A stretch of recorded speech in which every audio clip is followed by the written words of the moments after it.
The drama surrounding the WNBA has reached a point where every headline feels like a warning flare in the sky.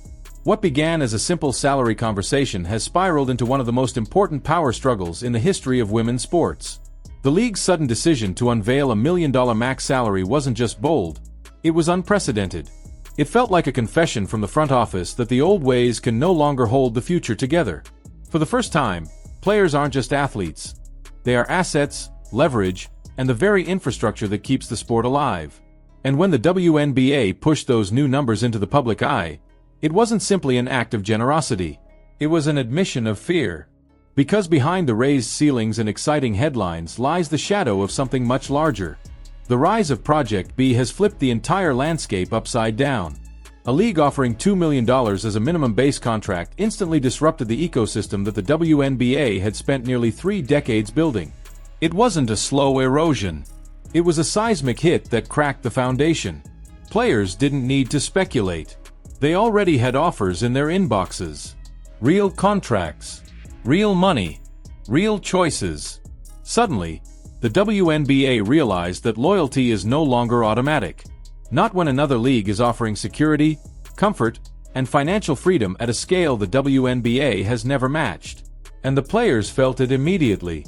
Veterans who had spent years hoping their sacrifice would eventually be rewarded suddenly saw a path where their future no longer depended on promises that kept getting pushed further into the horizon.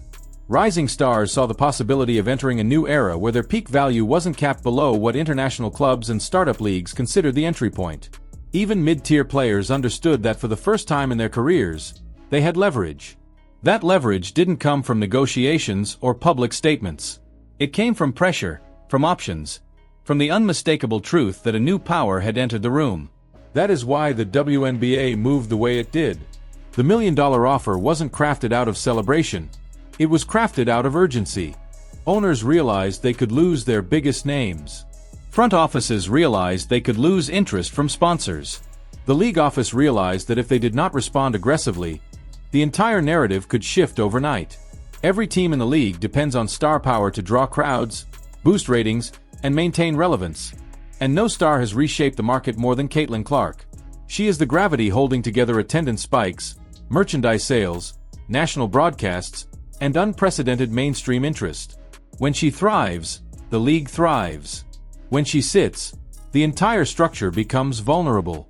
That vulnerability was fully exposed when Caitlin missed time earlier in the season. Fans stayed engaged only because they believed she would return soon. The moment the timeline blurred, metrics shifted. That is the harsh truth the league has tried to avoid saying out loud. The WNBA has always wanted to project stability, equality, and independence from relying too heavily on one player. But the numbers paint the real picture. Without Caitlin Clark, the financial engine slows. And the league knows it. This is why players now hold the strongest negotiating position they've ever had. They understand that the WNBA must not only match their expectations but exceed them. Charter flights, better benefits, expanded rosters, stronger revenue sharing. These are no longer wishlist items. They are necessities. Improvements that should have arrived years ago now must arrive immediately because Project B is offering not just money, but safety, comfort, and respect in a fully optimized environment. And the players are talking behind the scenes. Some are thrilled about the raise. Some are cautious. Others are openly skeptical. They see the timing. They recognize the panic. And they know that while the numbers are impressive, the structure behind those numbers has cracks. If the WNBA cannot guarantee stability beyond Caitlin's presence, then the entire league is one injury, one absence, one off-season decision away from a dangerous dip. This concern becomes even more urgent when you look at the future calendar. Project B runs during the WNBA off-season, but nothing stops players from choosing to rest afterward. The WNBA has always relied on the financial gap overseas to bring stars home every summer. Now that gap is gone. Players no longer need the WNBA to survive financially. They can choose rest. They can choose recovery. They can choose safety. And if even a handful of recognizable players sit out one season, the league's broadcast package, sponsorship deals, and national momentum could suffer dramatically. Yet amid all this uncertainty, there is also a strange sense of opportunity. The WNBA now faces a moment that could define its next 20 years.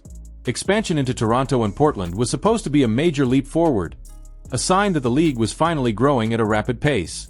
But expansion without a finalized CBA has turned into a stalled dream. Nothing can move forward until the rules are locked into place. Those new teams remain on pause, and every delay becomes another reminder that the league must solidify its foundation before building new floors. The players know this. The owners know this.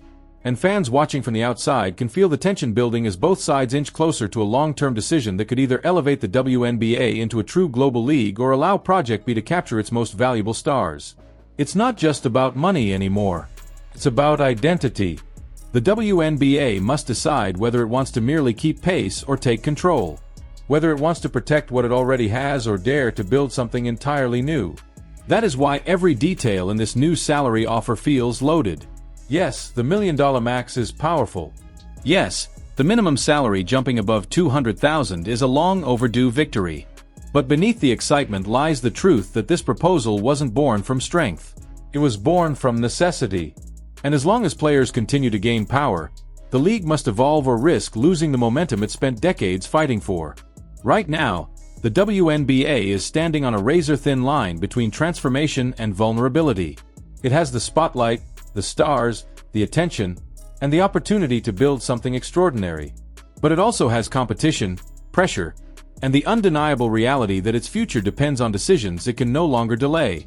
The next few weeks will determine whether this new salary structure becomes a stepping stone toward real stability or a temporary shield against a rising rival. What happens next will shape the future of women's basketball in ways fans will feel for years to come. If you're still here, I want to hear from you. Do you think the WNBA's new salary offer is a sign of progress or a sign of panic? Should players stay loyal to the league, or should they explore the opportunities Project B is offering? Drop your thoughts in the comments. And if you want more deep dive analysis into the WNBA, Caitlin Clark's impact, and the shifting future of women's basketball, make sure to hit like, subscribe, and turn on notifications so you never miss the next breakdown.